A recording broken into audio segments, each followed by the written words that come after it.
Well, let's rip into some 10 questions, Pete. Yeah, Let's get into these. sure, Um, let's do it. so number one, again, it's always the worst question for any fan of any artist. What's your favorite Tom Petty album? If you had to only pick one, and I'm pretty sure I know the answer to this. By a country mile, Kev. I hate to, there's lots of tens out of tens, I think, in his catalog, at least a Yeah. few, but yeah, Wildflowers by a large stretch for me. I think that just the way that he committed to that sound, there is such a big sea change between the Jeff Lynne production and that side of his career, and then what he let Rick Rubin do to Yeah. his, it has to be Rick's vision, right? There's no way that that he's putting out a song like "It's Good to Be King" if Rick Rubin isn't steering him in a direction that he hadn't been steered before, and him just completely committing to it. And I think that whole album is just, that's what it's about for me, is just this commitment to this vision where everybody's on the same page. And it took forever, right? Yeah. It took like 18 months to record that thing. But they had a vision, and we listened to some of the outtakes that didn't make the album, and it's all just wrapped up in, man, don't even get me started on what that double album would have sounded like. That the single album was incredible enough, but it's not like they were cutting off those albums where Carl Wilson is singing backup because it just wasn't good enough. Like, Yeah. come on. I mean, Somewhere Under Heaven doesn't make the album.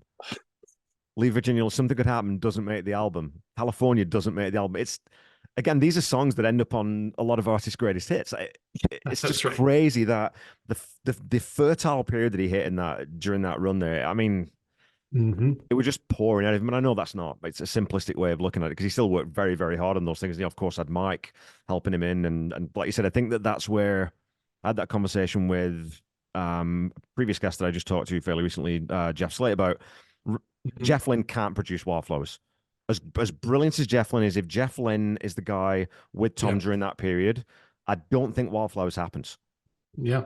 I just don't Well, think it's there, right? and think about it too. He had, you talk about the trio of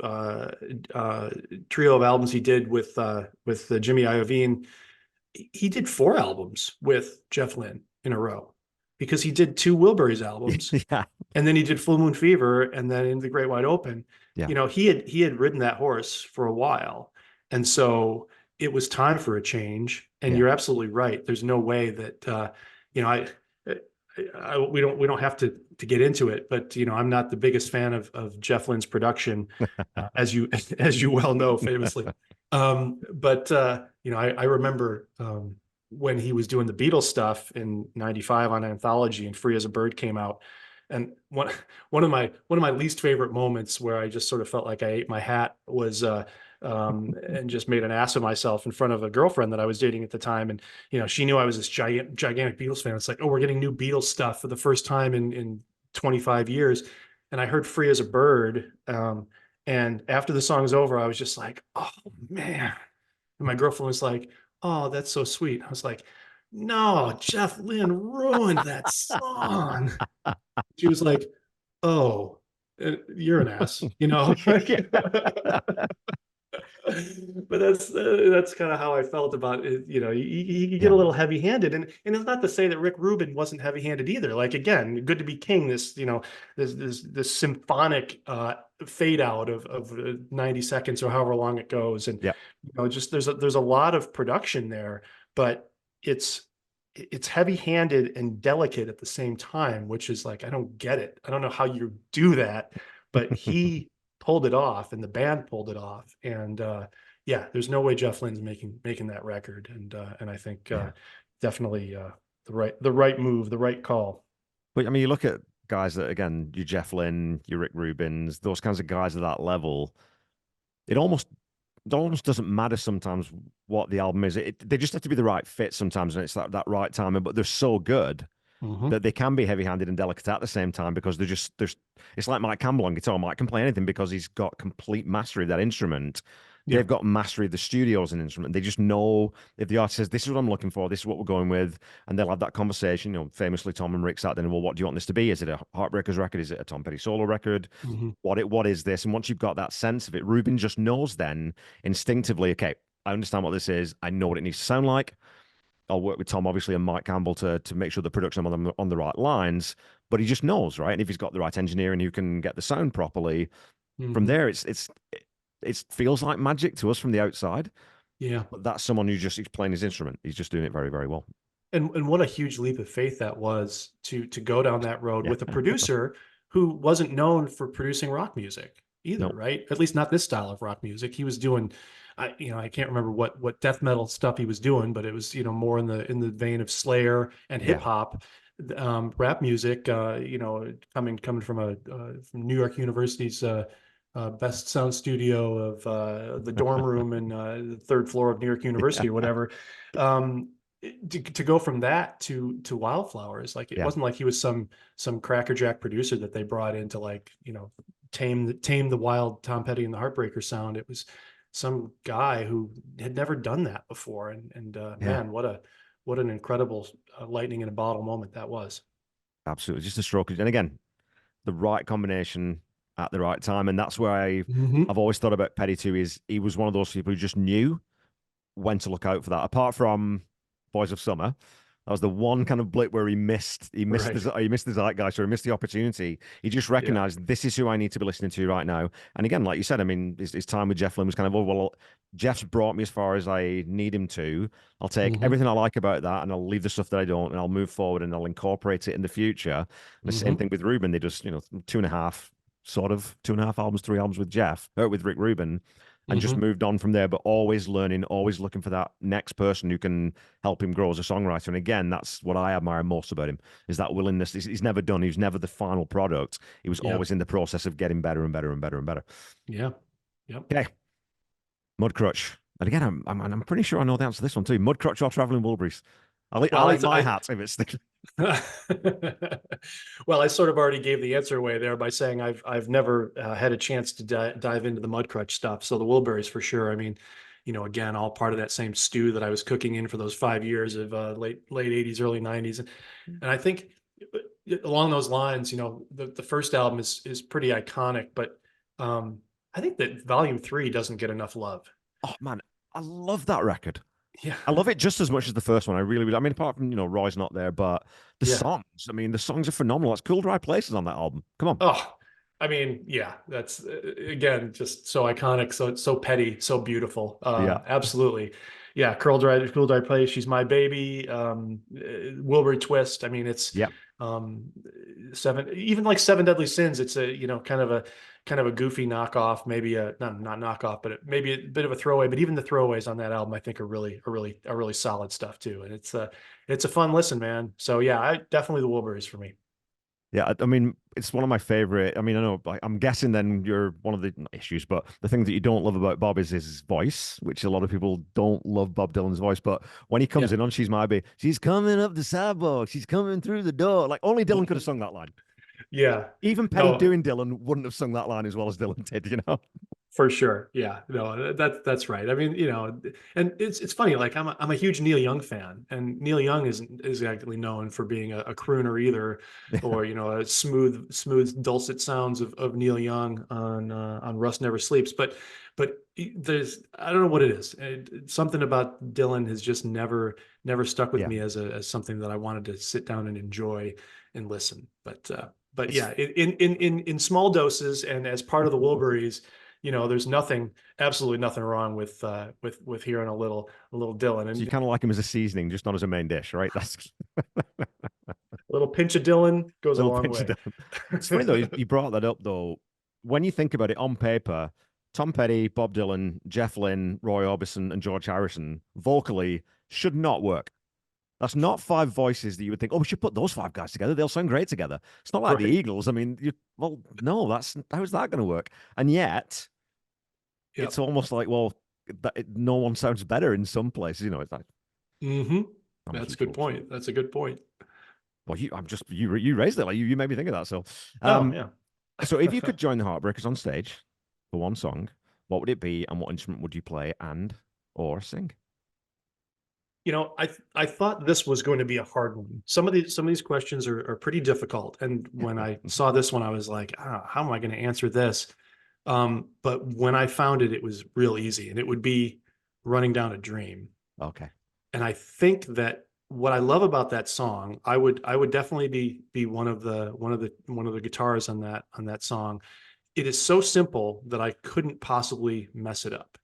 And I don't mean that as a to denigrate the song, right? I mean, rock and roll's made of three chords in the truth, and you just kind of got to work around that and turn it into something its own. And they do that so well on that song. It's just a simple chord progression, a simple riff. I think I could probably handle playing that riff while Mike is soloing. Yeah. I might even be able to slide in for 4 to 8 bars on that solo. It's just a blues riff the blues riff in A major, right? And Yeah. it's a very simple. Now I couldn't do it for the 2 minute fade out, and which is what he's able to do, and that's what makes him so special, is that he can do that and make you follow along. And I just imagine. Can you just imagine being up on stage during that 2 minute solo, and just like him hitting high parts to that solo, and then taking it up another level, and then thinking that you're in music nirvana, and then suddenly it goes somewhere else and just blows your mind out totally to smithereens. Yeah. That song, if I could be a part of that somehow on stage, that would be the one for me. That's one thing I've noticed when I watch the Heartbreakers live too, is Tom and Benmont both really enjoy watching Mike Campbell. And Tom and Mike Yes. both really enjoy Yeah. watching Benmont when he's soloing. Because at that point, there's a lot of Yeah. communication, non-verbal communication goes on stage within a band. But when you're soloing and you know you're going to be soloing for 16 bars, Tom doesn't need to be watching Mike because he's not looking for any cues. He's just watching his friend rock out. And I Hmm. love that they still, even on the 40th anniversary tour where you can still see that. I love that. I think that's so Yeah. cool because it means that the band was more important than, all the trappings of it to Tom and all of them. That's a good point. A lot of times, like, I don't know that Van Halen did this, but I imagine Van Halen did this, where like Eddie Van Halen solos, and Mike, Anthony goes off stage and grabs a beer, or Yeah. I can just imagine these bands, and you've seen these bands where everybody disappears, and it's just the one guy out there doing his thing for 2 minutes or whatever, and um, restroom break, whatever's going on. And you're right. The Heartbreakers never did that. They appreciated each other's musicianship, and they just liked watching their friends jam. And Yeah. that was very cool. Yeah, totally agree. That's a good call. It always makes me connect with it. Okay. Question 4. Who would be your dream opening act at a Tom Petty and the Heartbreakers concert? Who opened for them when you saw them, as an aside? It's funny. I didn't remember, and I actually looked this up, and it was somebody that I don't know. I believe his name was Chris Whitley. Oh, okay. Um, and I don't know. I don't remember the opening act. I can't say that. Yeah, I don't know if I got there late or what it Okay. was. It was 30 some years ago.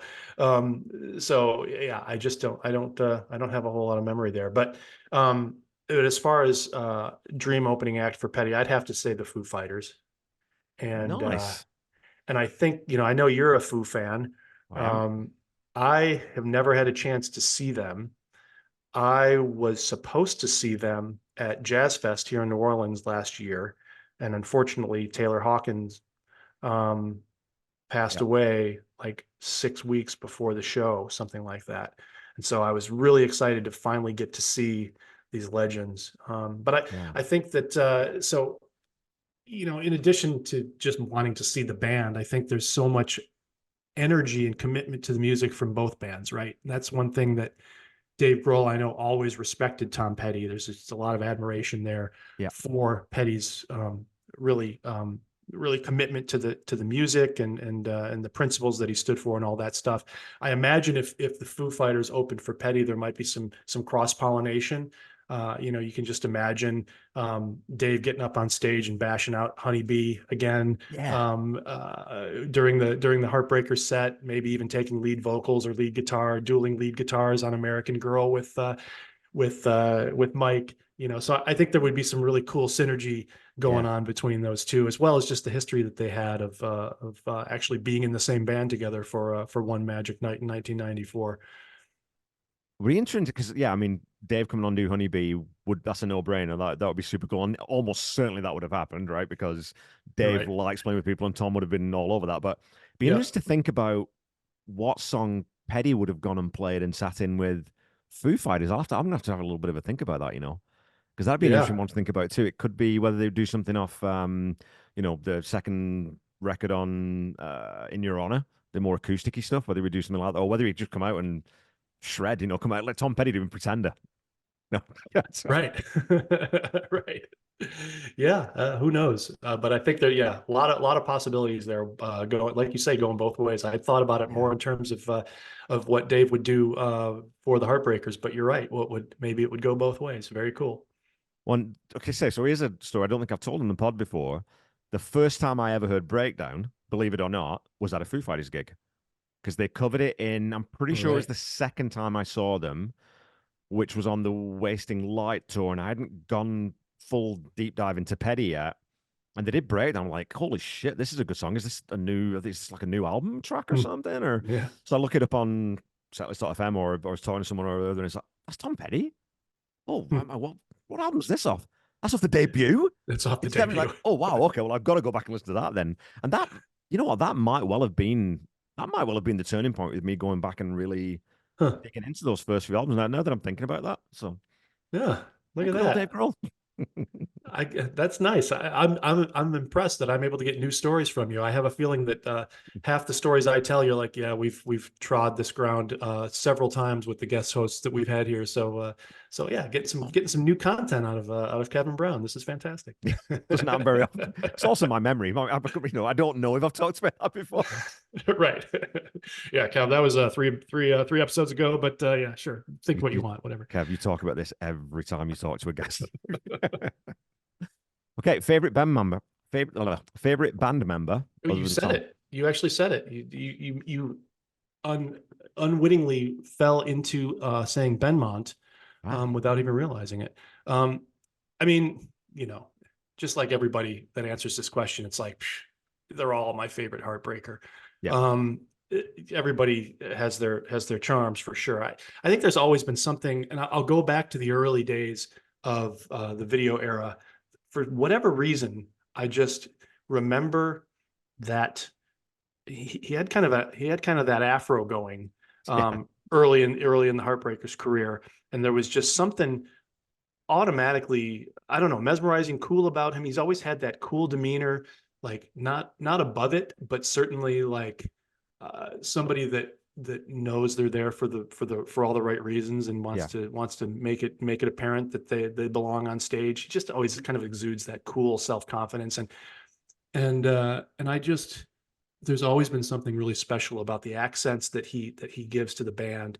Never looking to fight for center stage, but the organs right from the beginning. Stop Dragging My Heart Around, Breakdown, Refugee. yeah, All those sounds were just so important to the band. I felt, even though they weren't necessarily highlighted, but they were just so kind of crucial to forming that Heartbreaker sound. And I don't think he gets. I don't know if I'd say he doesn't get enough credit. I think people that know the Heartbreakers recognize how incredibly important he is to the yeah. stew. But yeah, I'd have to say Benmont. Just love the way he does his thing. Well, it's almost like he's that guy who he knows he's the best musician in the room. Everyone else knows he's the best musician in the room. He would never say it, and he doesn't need anyone else to tell him that. You know what I mean? He's got that sort of is Yeah, is everyone talks about the whole Dylan tour about everyone just watch Benmont because Benmont knew the catalog and he would we're in F. Well, these are the changes. Watch me, and I'm going to go E minor. yeah, So yeah. that kind Right. of that encyclopedic knowledge of music and the ability to play all of it in pretty much any style you want does put him on a bit of a shelf. But I've said Hmm. before, like him and Mike are the two. Those are the two ingredients you cannot lose from the Heartbreakers, right? Because they have Hmm. had a couple of different bass players, they've had a couple of different drummers, and that changes Hmm. the dynamic for sure. But those three together, Yeah. that's the sound of the Heartbreakers, and all of them are crucial to it. And I remember when I was working on the radio, there was somebody that had a radio program on the weekend where he was kind of doing like a 6 degrees of Kevin Bacon kind of a deal, where he would take an hour's worth of music, and he would have some through going lines, and he would say, okay, I've got Jefferson Airplane, Jefferson Airplane had whoever the bass player was. I can't think of his name off the top of my head, but the bass player was also the bass player for Hot Tuna, and Hot Tuna played with Right. the Grateful Dead. And so you would hear these songs. You'd hear Jefferson Airplane, you'd hear Hot Tuna, you'd hear the Grateful Dead, and then the Grateful Dead get Jerry Garcia guested on whatever this album was. And I remember he did an episode entirely focused around Benmont, and it was like, here's all the stuff that Benmont Tench just played on. And it was Yeah. just like, it was this like mind blowing experience where you're like, wait, this guy, he's just the keyboard player for the Heartbreakers. Yeah. What are you talking about? He played on, these Dylan albums, or he played on whatever, Dave Matthews. Who knows what albums were he was guesting on, but he was guesting on all of them essentially, right? The 80s, he was just ubiquitous, and he continues to be ubiquitous. It's just an amazing testament to his versatility and his ability to just add whatever's necessary to the mix at that given time. Well, and I didn't realize until my friend Corey was on another pod. It was a guest on a different podcast covering John Bon Jovi's Blaze of Glory album. Mm, Guess who's the organ player and piano player on that record? Ben that's funny. Montench. Like, it's just like, That's what funny. the hell? Like, he just turns up. And it's the same with Mike Campbell, and same with Tom, even sometimes. We're like, hang on a minute. Tom Petty's got a co-writing credit on this sort of obscure way. It's like, what? Okay, I've got to go and dig into this. Oh, yeah, look, Mike's the guitar player. Howie's the bass player. So it's the Heartbreakers Right. were a backing or a session band as well. And yeah, I don't know, man. Yeah. I, they're what they're underrated for, I think, more than anything else, is being a band. And even Yeah. after the Fillmore document that we got, the box set showcases really how good they were. If you're not a musician, I just don't think you care about that stuff, right? Mm, yeah. It doesn't really matter if you're not a musician, but if you are a musician, you look at that and you think, yeah, well, that's a big yardstick to live up to. Sure enough. Yeah. Absolutely. Well, speaking of live concerts, if you could go to see any Tom Petty concert, do you like that link there, Pete? How seamlessly I Man, transitioned there, you're a master of your craft, Kevin. and then screwed it up by stopping. So if you could go to see any Tom Petty concert from history, which you weren't at, which one would it be? I would say, and there's a reason for this, as we all have, I would say Houston 1999. And that was Hmm. the one for me that got away. So I mentioned that I've only seen them once. Well, I was living in Houston during a brief stop there in my tour of growing up, and for me, number one, that's kind of the end of what I kind of consider their golden period in terms of like, you could say the last DJ was sort of maybe an end of that period before they kind of took a hiatus as a band for new material. But um, Echo, I think still for me has always resonated. It's always been one of my favorites of this. I feel like Yeah, I've said that 7 or 8 of them have been one of my favorites now, but Echo has always held a special place in my heart. And they were in Houston when I was living there in 1999.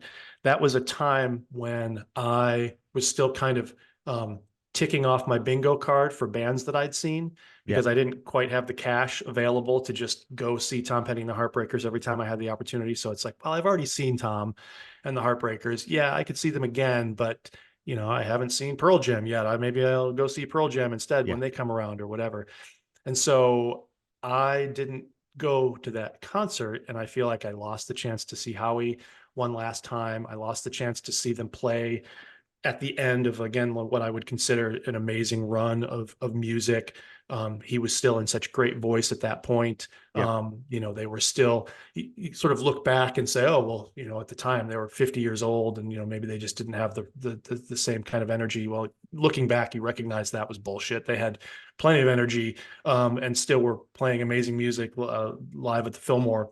It is testament to that just 2 years prior, right? So yeah, so I feel like for me, that was the one concert that got away. And I don't think there's anything special about that Houston concert in 1999, except for the fact I happened to be in town and have the opportunity to get tickets, and I just couldn't afford the $37 or whatever it would have cost me to yeah. do it. And what a missed opportunity. We all have those though, right? I mean, I remember years and years and years ago now, Sting and Annie Lennox came through Saskatoon, and I looked and it was, yeah, like 80, $90. And then I was like, oh man, that's expensive. I mean, literally two of my favorite vocalists. Annie Lennox is my favorite female vocalist of all time. Mm-hmm. And I missed the chance to go and see them both, and they did a bunch of songs together. That's my one that got away. That's the one that I missed. I mean, obviously I just didn't get into Tom early enough for him to be on my concert radar, but Right. oh well. Right. Okay. Walls Circus or Walls number three, which is your favorite version? I'd have to go with Wall's Circus. I love them both. I think that the more kind of direct version is got a sweetness to it that that really draws me. But I like that Wall Circus has, it almost feels, you know, and I went back obviously when you posed this question, went back and listened and kind of did a quick little realization that it almost feels like a mid-period Beatles song. There's these psychedelic elements to it Yeah. with the keyboards coming in and out, and you know, at one point I think the keyboards even kind of fall off, almost like you know, accidents being played, almost like you're listening to Blue Jay Way from Magical Mystery Tour by the Beatles. And so there's this keyboard swells, the psych, sort of this mildly psychedelic elements to it, and then of course the harmonies. You know, I'm a I wouldn't call myself, I'm a big Lindsey Buckingham fan, but Yeah. you know, Lindsey Buckingham adds a lot to that, and just the clattering guitars, the shimmering guitars in there, some stabs of strings going in and out. It's a production masterpiece. I love that song. I think it's great. So I'm going to go Wall's Circus, and I will say, speaking of Lindsey, also gives me the opportunity to say that I saw him play a solo show in Houston in 2009, maybe. Okay. And it was at this little place that doesn't exist anymore. It's called Fitzgerald's, but it's a parking lot now, a little paved paradise situation. But I saw some of the best concerts there, and I saw Lindsey Buckingham, and I went by myself, and I got there early enough that I was able to get right up next to the stage. This place held maybe 600 people, 700 people. Oh, And wow. I got to be 15 feet from Lindsey Buckingham and just watch him work. And you know, I was there by myself, which sometimes you'll recognize, right? It's good to go with friends, but sometimes it's also really cool to just be there in the moment Yeah. by yourself. And And just not have to worry about, say, hey, that was really cool. I could just watch to Mhm. like a stalker like level of focus, just watch what and tell you, man, like I saw him live with Fleetwood Mac a few years ago Mhm. now. Another guy who's frighteningly good on guitar. I didn't Oh realize God. how good a guitarist that guy is, you know? So I think he probably played, I agree. And I think he probably played Big Love. Do you know that song? Yeah. Big Love by Fleetwood Mac. Oh yeah. So it's a tour de force on the guitar. And I think I've seen live versions of it, even when he was with Fleetwood Mac, where he basically plays it almost solo. And he just has this acoustic guitar, and he's finger picking. He's got, I think he must have at least 16 fingers on his right hand as he's picking the song. And he sings this song, and in the solo show he literally just had a like a backing track, and he, you know, so there wasn't a whole lot of improvisation because you're not able to improvise if you know that the song is going to be exactly Yeah. 3 minutes and 17 seconds long or whatever as he clicks the backing track.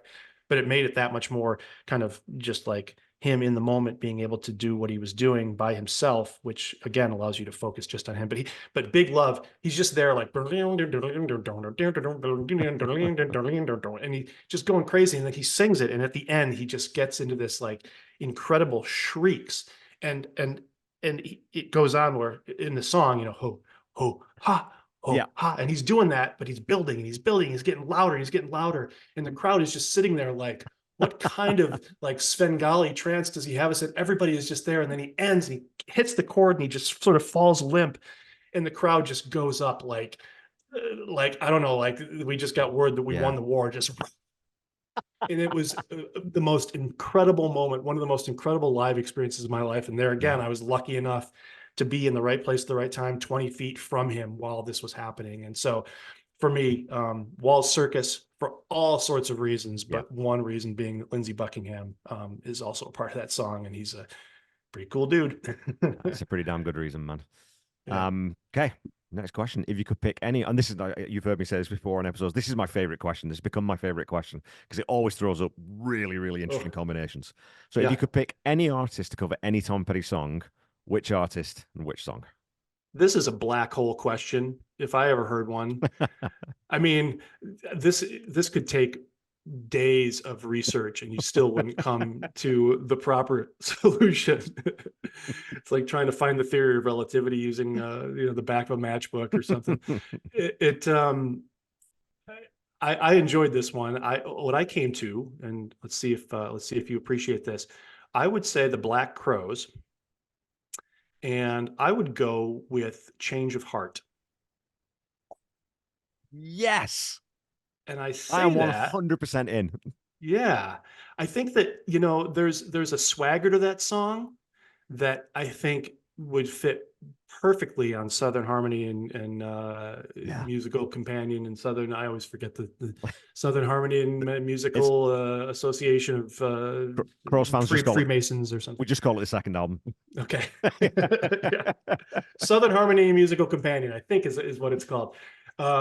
But just imagine Remedy, them sort of swaggering to Remedy Yeah, and the Robinson brothers just kicking into down down down dun, dun, down dun, down.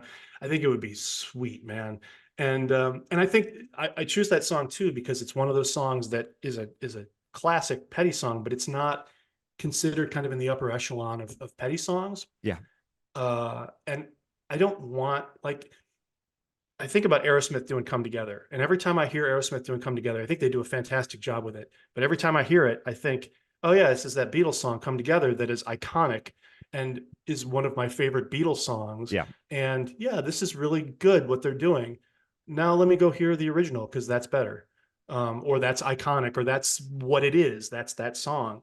yeah, I don't think Change of Heart has that same baggage associated with it. So I think you could take it as a musician and kind of make it your own without feeling like everybody was just going to compare it to the original. yeah, And I also, there's no guitar solo on that song, which I think is interesting.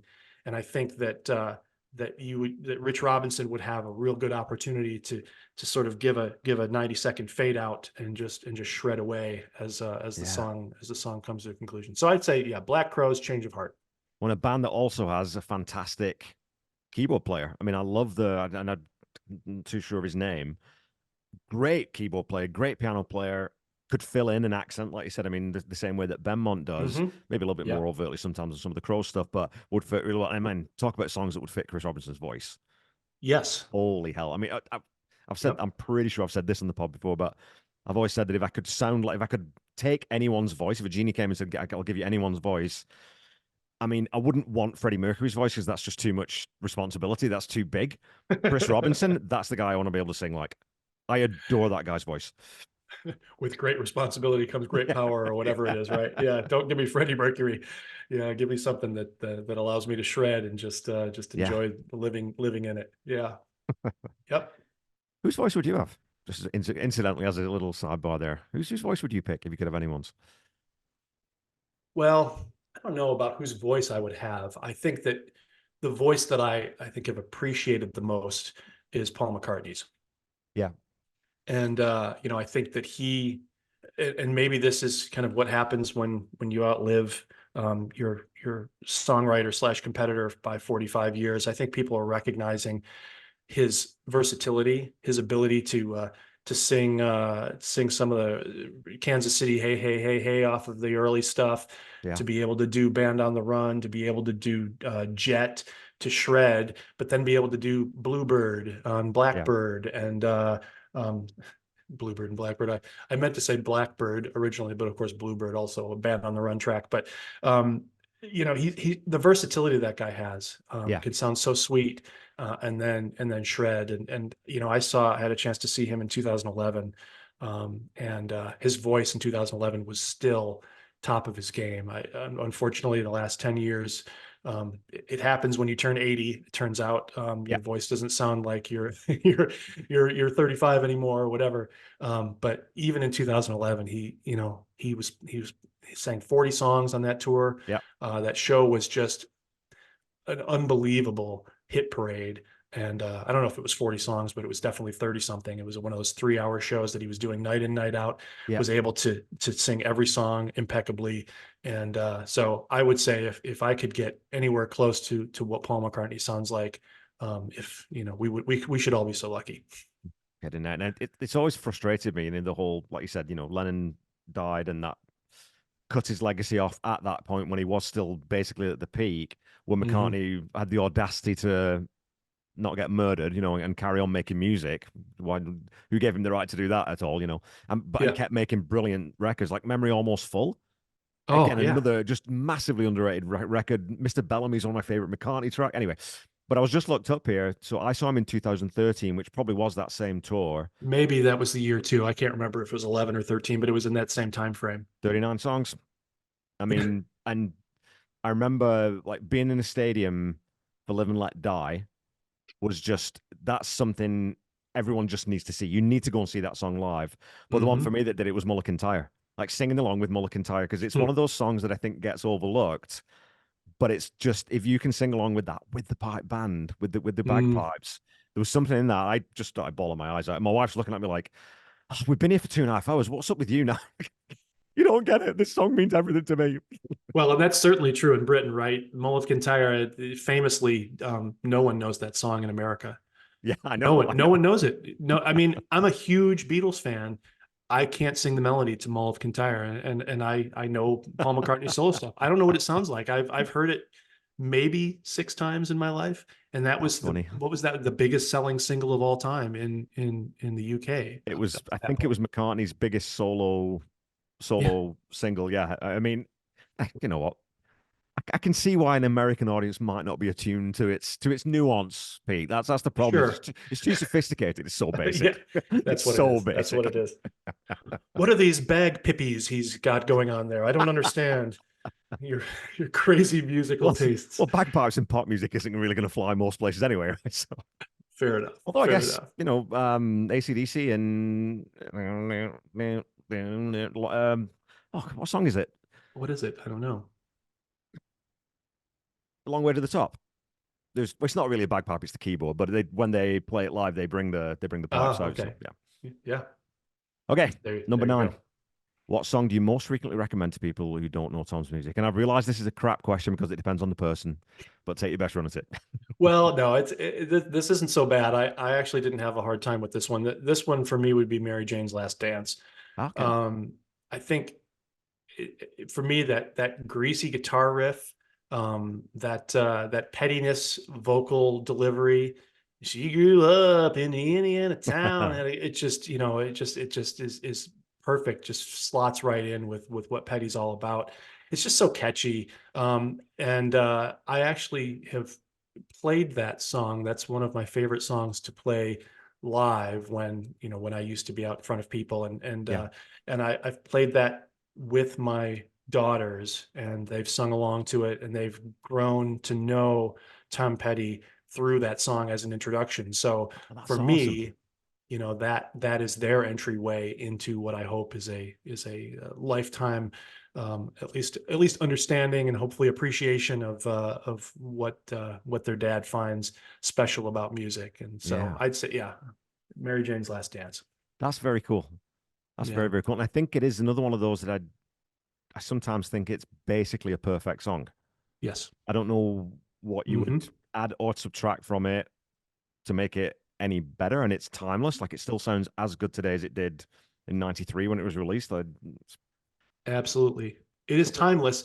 And it's so, I would say in some regards that it's the easy answer to say it's just so representative of Tom Petty. It's actually doesn't sound like much of anything that he has done. Like I can't think there's something about it that, as you say, is timeless, but also very original and very kind of distinct. It Yeah. doesn't it doesn't seem like it would fit in real well with Wildflowers, even though it was recorded during the session where they just went off into a different studio and recorded this song with Yeah. Stan Lynch, where he basically was like, "Okay, peace out. I just played the best drum track you're ever going to hear me play. Drop the drumsticks and out the door." But there's something just very original, even though it's distinctly Petty, it's also distinctly distinct in Its his own thing. catalog. And I don't know why, I don't know how that, I don't even know if that makes sense, but it feels like it's its own thing. It doesn't fit on Into the Great Wide Open. It doesn't really seem like it would slot into the Wildflowers sessions. It's just its own standalone, perfect little time capsule that, as you said, is timeless. There's so many of those songs that I've found going through the catalog that I find myself saying, we haven't heard anything even vaguely like this from Tom yet. Which again, once you get 9, 10 albums in, you think we should be really rinse and repeat. A lot of bands are just kind of falling back into what's familiar and what they know they do well. Hmm. And Tom, it's not a huge departure. It's rock and roll. I mean, it's Right. pretty straightforward rock and roll, but it's still, like you said, there's something about it with that Yeah. lazy groove and the way it feels and the way it moves. Is it a tempo thing? Because Yeah. again, another one of those songs that if you played it any faster or slower, it wouldn't be quite right. Hmm. And it's again, it's a perfect little slice of music. It is nice the way it slots into that mid-tempo kind of. It's not a rocker, but it's rock and roll. It's greasy but smooth, and I don't know, just yeah, it just slots in perfectly if he's somehow able to find that middle ground so beautifully. And it falls into that thing that I've said lots on the pod too about Petty's ability to write a stunning opening line.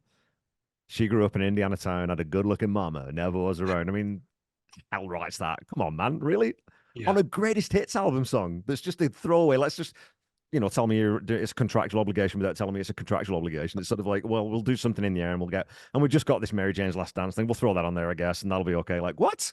Give me Yeah. a break. Come on. Yeah, in some respects, I would put that up in one of his top 10 best songs of all time. And Yeah. as you say, the contractual obligation song, it turns out, is one of the best songs he ever wrote and recorded. Just outstanding.